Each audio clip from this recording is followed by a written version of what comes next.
Hello, hello everyone. Ayan, eto, samahan niyo ako. Magluluto tayo ng fish. Ayan, isda from Philippines ito. Ito ay galing Pilipinas. Ang pangalan ng isda na ito ay Malaga. Ayan, masarap na isda. Kaya lang medyo mahal siya. $30 yung isang plastic. Apat na piraso. Ayan. Pero medyo malalaki naman siya. Ayan siya. Apat na piraso. Ayan.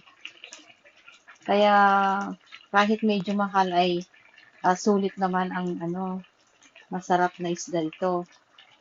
Um, Malaga daw ang pangalan eh. Kaya yan. Yee, parang gusto ko nang kumain. Ang sarap. Ayan siya oh. Ayan, buti na lang may nakuha ako. Malaga from Philippines. Ayan. Kahit medyo mahal ay sulit naman kasi masarap na isda ito.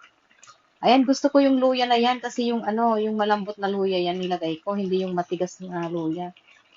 Makain lahat yan. At saka, dinamihan ko ng tomato. Thank you so much!